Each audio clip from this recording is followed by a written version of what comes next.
An Edgerunners crew can be some of the most deadly people in the whole of Night City or anywhere in the world. They can be filled with some of the most skilled individuals as well as people who are complete misfits and do not play by the rules, meaning they do anything possible to get the job done. An Edgerunners crew main thing that helps them stand out is that they all have a unique role, and working together they can become one of the most powerful groups in Night City. So I thought in today's episode we would look at all of the specific roles you can choose if you were to join an Edgerunner crew and what that role would entail. So this is every role within an Edgerunners crew.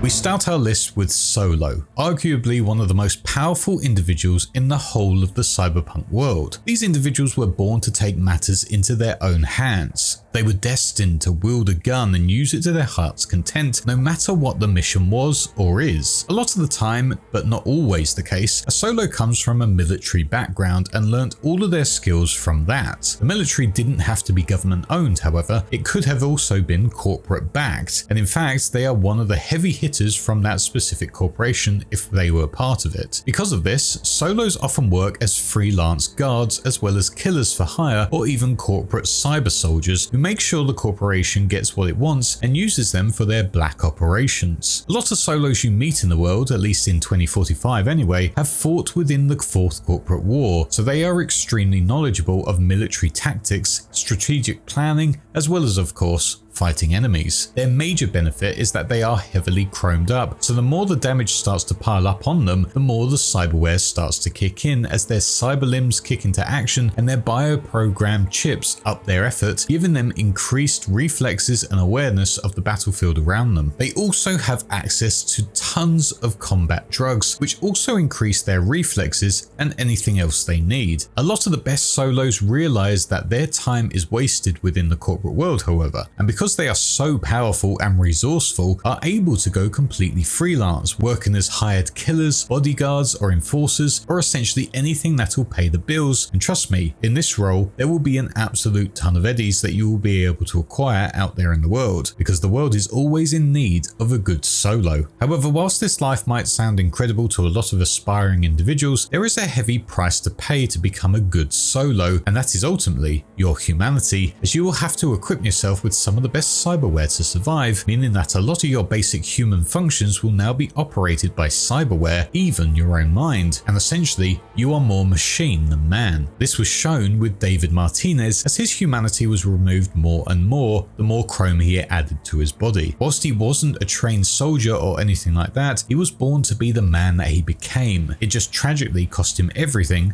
apart from his legend status. Not only that, but because of the years of drug use from the combat drugs, they also got major addictions to them, and that is just another problem for them on top of the endless paranoia. For most Solos, no one can really be trusted, and because of that, a lot of Solos do not have a permanent place of residence and move about all of the time to make sure no one gets the better of them. However, this is all a small price to pay for being the best at what you do. Some of the most recent examples of a Solo are of course David Martinez, as mentioned, the leader of the Edgerunner crew main, who also lost their humanity the more the time went on, as well as Rebecca, who uses her absolute insanity to cause destruction everywhere she goes. But there is of course V, who is also known as arguably the best Solo in 2077, once again thanks to either the relic or tons of chrome added to them during their journey, has also lost their humanity as well. Yes, Solos benefit from being on their own a lot of the time, but if they have the leadership skills, they can organize some of the best crews the world has ever seen, and honestly, you would not want to be on the receiving end of one of them.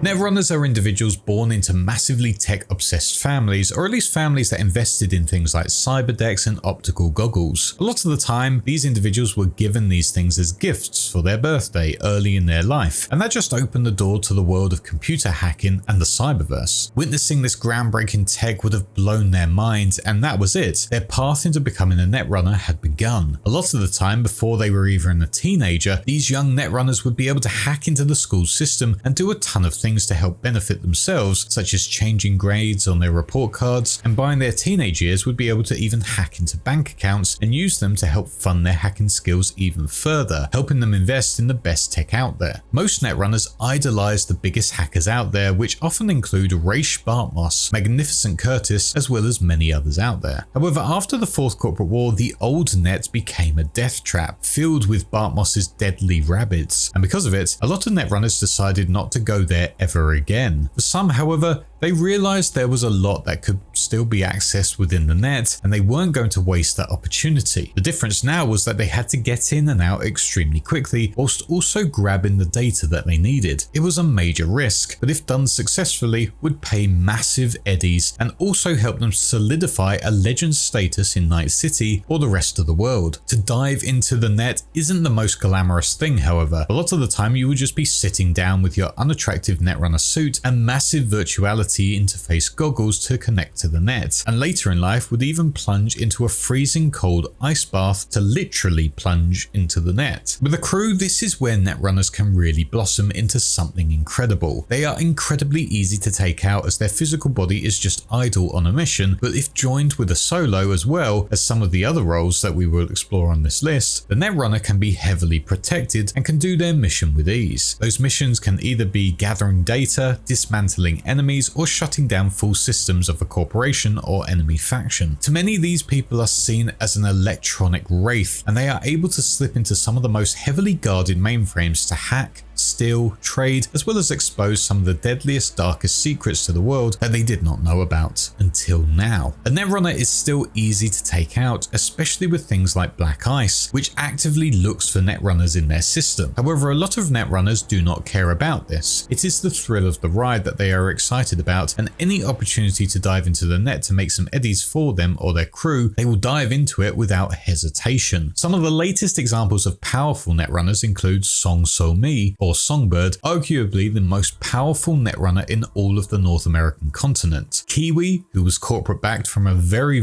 early age after being sold off to a corporate factory. Lucy, who was raised by a Polish netrunner and Japanese Fourth Corporate War veteran mum and dad. T-Bug, who could have been something great if things went differently during the heist, as well as Alt Cunningham, who, whilst not really a real person anymore, still has a massive presence within the new net and the old net, manipulating it around her for her own benefit. Ultimately, if you want your crew to survive this new world, accessing information on your enemies, gathering eddies, and getting the upper hand on corporations and their operations, you will need a netrunner as part of your crew.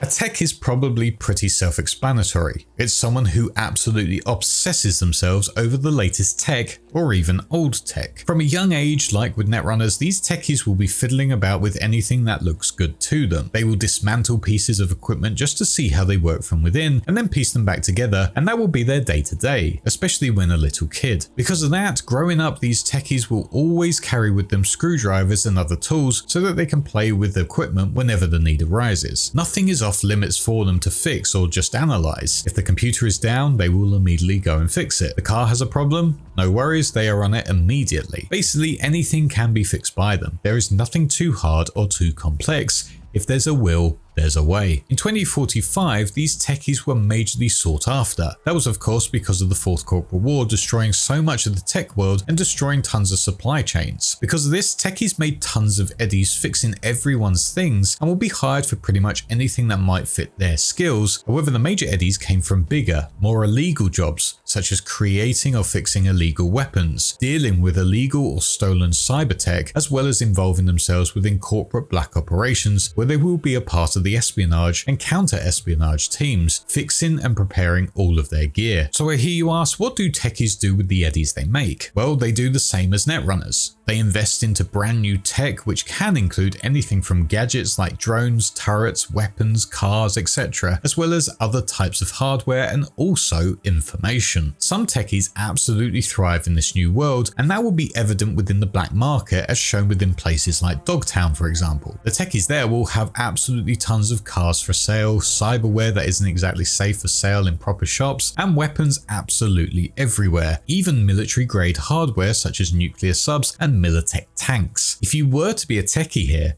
The Eddies will be incredible, and you'll gain a reputation of being one of the best techies out there, creating incredible contacts that you can use to gain even more traction. That said, it's not always good. Techies will get a lot of enemies as well due to their nature of their work, and can even attract deadly corpos to track you down. But if you have the Eddies, well, you can fully defend your home with the latest and greatest tech to make sure no one is coming to harm you. This is where becoming a member of an Edgerunners crew works in your benefit, because not only can you have the latest equipment to defend your home, but you can also have a Netrunner watching over your tech that's connected to the net from other corporate or freelance Netrunner hackers, or have a solo watching your back at all times, because who on earth is going to mess with a techie who not only has the latest military grade defense equipment, but also has a legendary solo who is their official protector. It's really not worth the risk just to shut one person and their business down, well, unless it really is damaging their corporation or reputation. If the techies also did work with a big corporation like Arasaka, for example, they might have such a good reputation with them that they can now have access to corporate samurais who will defend you as well. So essentially, the bigger reputation you have, the more people will defend you and your work. So yeah, if you find that you love working with tech, old or new, this is the role for you,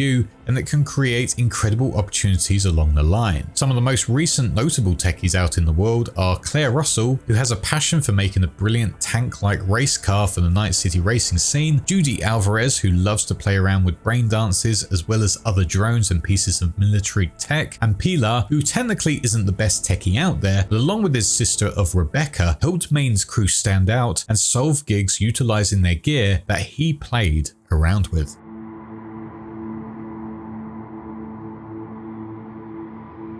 Similar in name is the MedTechs, who see the human body as their piece of technology that needs to be fixed and tampered with. In the eyes of many MedTechs, you are an artist, and the canvas here is the human body, ready for you to perform and create something beautiful with it. A lot of MedTechs are just passionate about the human body, but some do actually have real med school training, helping them to stand out a little bit more to the others out there. After the Fourth Corporate War, tons of military hospitals were seriously needing the help, especially the doctors within them, and looked for anyone who could help them with their screaming patients who needed limbs spliced back on. And thanks to this need for help, this is where a lot of medtechs learned what they needed to become one. Some older medtechs got their inspiration from the old dystopian sci-fi book of The Blade Runner, which was about renegade doctors who used to perform illegal street surgery, and with that used it to actually do it themselves. Now a lot of these individuals are extremely experienced in their role and use it to train the next generation. Their role is pretty clear. It's to help individuals out, patch up their wounds, helping out the sick, and keeping their community alive. However, there is a more selfish reason for their actions, and that is, of course, the Eddies, because a medtech can make some fat paychecks if they do their job well and seek out other side ventures that can utilize their skills. Most modern medtechs, especially the highly skilled ones, will be grabbed by trauma team themselves, but usually trauma team is filled with licensed paramedicals, so to join them you really have to have the skills and also luck for them to bring you in. But medtechs aren't just good at fixing people, they also have to be skilled in defending themselves and equip themselves with the latest tech and weapons, and even AVs. A lot of medtechs, especially those a part of Trauma Team, venture around in AV4 urban assault vehicles, which have now been fully redesigned into ambulances, but still have the minigun mounted to the bottom of it. Because of this expensive equipment used, Trauma Team, for example, charge a hefty price to their clients in subscription fees. This is justified because Trauma Team like to make sure they will do anything to save their client, and if that means charging headfirst into a firefight between gangs to grab the client, they will, utilizing their weapons to also take out the enemy. However, if the enemy is also a Trauma Team member, that's when it gets funny, as they will go on to save them as well. If you were to also be an extremely skilled surgeon on top of all of this, your salary will be absolutely massive. Of course, Trauma Team is a goal for many medtechs because it pays well and is a whole corporation set up for your specific role. However, becoming a freelance medtech means you can really be seen as a beacon of light for your community or your Edgerunner crew. If you were to be part of a crew, you'd be able to be there to help them at all times. You can bring back your Netrunner who's been hit by ice, save your solo from blood loss after an intense firefight, and just be the turning point for conflicts. But they can also help with installing new cyberware and neuroware to your body, helping those solos become even more powerful. They aren't just a loyal member of a team. The MedTech really can be the most vital member of all of them, and without one, well, you will not last long at all, especially in this insane city of Night City. Some of the most recent examples of MedTechs are Doc, who goes on to help save David Martinez early on in his dive into cyberware, as well as helps him install the Sandevistan upon receiving it. There's also Gloria Martinez, who worked as an EMT saving people's lives left, right and center. And finally, of course, the legend of Night City, Victor Vector, who is not only one of the best underground ripper docs out there with some of the best cyberware on sale, but can also save your life regardless of how bad it looks. He's also incredibly powerful despite possessing absolutely no cyberware and is a proud Gannic. Victor was once a legend in the boxing scene and still to this date comes toe to toe with the scavs, making it clear to them that he means business and will destroy them if he needs to. And that shows to us that yes, the MedTechs are just new versions of doctors in this violent world, but they are also terrifying individuals if you were to cross them. So yeah, if you see an ambulance or a medic come onto the scene, back up immediately or feel their full force. Have you ever felt like the world is just ignoring all the corruption around you? There's blatant evidence of bad things happening, but no one seems to be talking about it at all? Well, that is where you come in as a media. This is your chance to expose the corporations for all of the dodgy deals and horrible things that have been going on in the world, from toxic waste being dumped in public areas to economies being manipulated, as well as things such as kidnappings and murders. Before the Fourth Corporate War, governments didn't do anything at all, and corporations were able to get away with pretty much everything. But then came the Fourth Corporate War, and suddenly their actions were outed, and it became clear what they were capable of. That was all thanks to the rise in medias, venturing around the world to document the war and everything else going on. These media individuals will make sure that whenever something is going on in the city or in a country, they are there and have their vid link on immediately to broadcast whatever it is they see. These individuals are not backed by media corps, however. These are completely freelance individuals who have their own fans. They also use their own contacts and rely on having a good reputation. Essentially, these are Twitch streamers or YouTubers who document the truth of what is going on in the world without any corporate bias or any worries about what they say or show on their broadcast. The thing is, most people would assume the corpos would be able to just shut them down, make them go missing or pay them off or something just to silence them. However, medias are a lot harder to get rid of than you'd imagine, probably because of the fans that they have fully backing them. This makes it perfect for the media as they are able to dig deeper than anyone else can and can really expose the individuals who have murdered their way to the top or hidden secret deals that puts the public at risk. Once you've uncovered that piece of information, the following day it'll be everywhere on vid screens as well as screen sheets for people to read about, and that corpo's crimes will be everywhere and officials will have no other choice than to lock them up or do something about it. With that all said, those found for their crimes will more often than not try and hunt down the media and wipe them out. But this is where being part of a crew plays a major part, as they can be protected by their members once again, especially a solo, and on top of that can have their gear fixed and upgraded by techies or even healed when on a dodgy gig by a medtech. A lot of media will have a solo bodyguard with them at all times, even if they aren't part of a crew, and they will also hire netrunners to do background net research on their subjects, making it so that the media's job is so much easier and they can truly expose everything possible. Ultimately, if your crew wants to hit a corporation hard and ruin their reputation and tank their stocks, you need a media to hit them where it really hurts, exposing them to the public. There's a few media individuals throughout the Cyberpunk timeline, but the most notable one is Thompson, who helped Johnny expose what Arasaka were doing with Alt Cunningham during the events of Never Fade Away. There's also the new little media from Edgerunners 2, but as of right now we do not know too much about their story, so we will have to wait and see. But no doubt they'll be exposing the horrors of a corporation or a corrupt individual in Night City.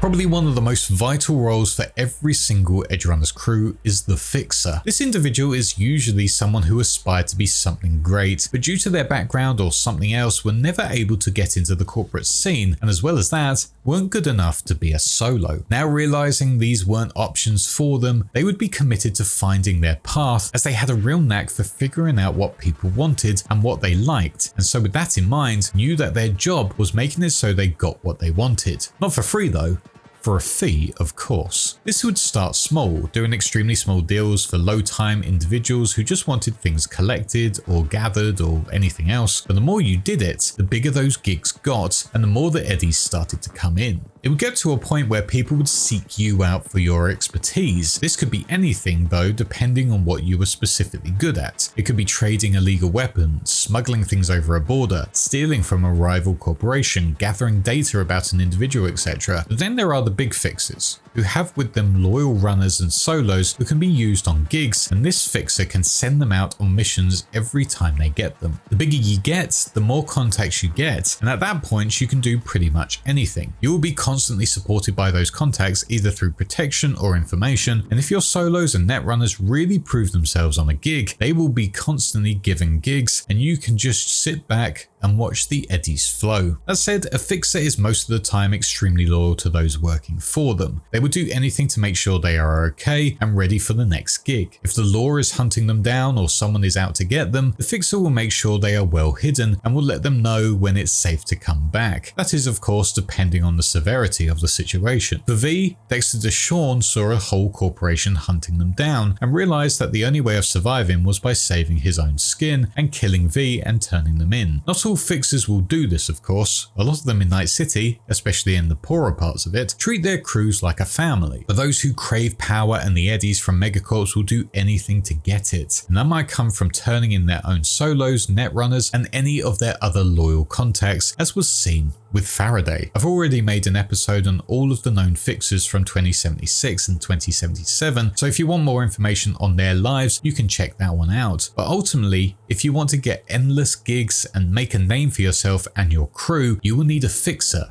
to make those deals for you.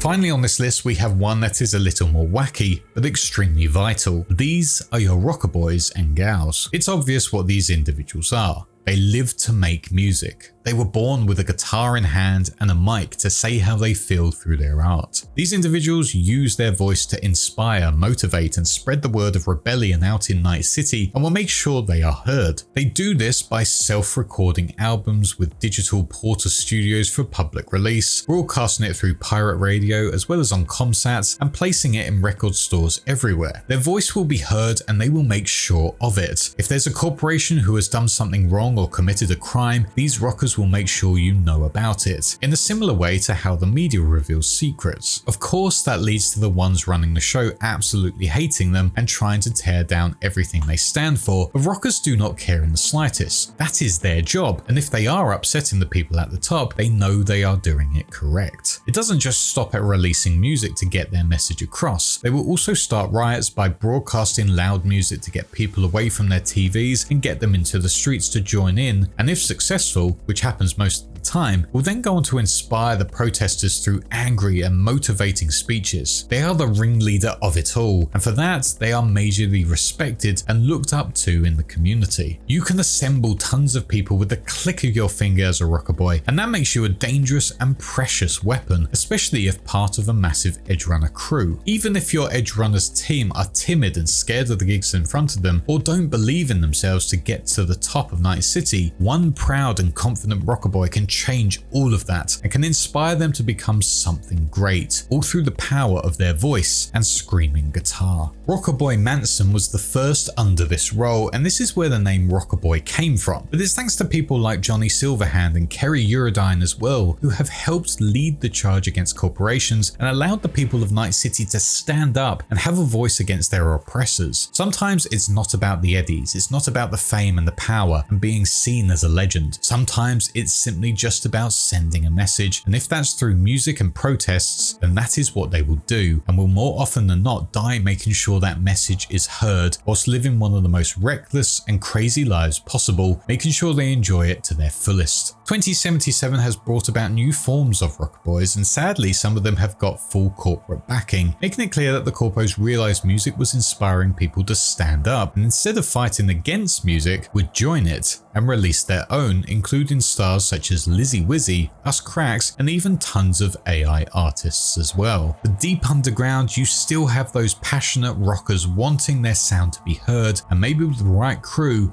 they can change Night City for the better. And that is all of the roles within an Edgerunners crew. There are also nomads, of course, but because they are more of a lifestyle and can fit under multiple different roles like techies and medtechs, I felt like they weren't really a specific role that you choose for a crew. But of course they are a vital part of a crew, as seen through people like Panam Palmer, who is a fantastic techie, Saul Bright, who can also be seen as a techie and arguably a solo, or at least a merc anyway, and Nomad Santiago, who made a massive statement back in the 2010s, being part of Johnny Silverhand's crew as a merc. There are so many other people out there that must be making a name for themselves within Night City and the rest of the world. And of course, on the making of this episode, we are yet to see what the new crew of Edgerunners are going to be up to. But once that story is told, we will analyze it as well as their own unique stories. For now though, this has been every role within an Edgerunners crew. I want to say a big thanks for watching this video. I hope you enjoyed it, and do let me know what you hope to see in Edgerunners 2 and what you love about the series so much. The lore for this came from both the Cyberpunk Red core rulebook as well as the Edgerunners 1, both from Artelzorian Games. Big thanks to my patrons as well for their endless support, including my small fishes, my big fish Anthony Bonfiglio, my YouTube channel Wise One, Sith Lord 906, Video Game Player 7555, the Nanotarium and Amanda Berlin, my sharks Dan F, Lorena R and Hazy Thoughts, and my Megalodon Sinus. But that is all for now though. Thank you once again for watching, and I shall see you all in the next one. Cheers.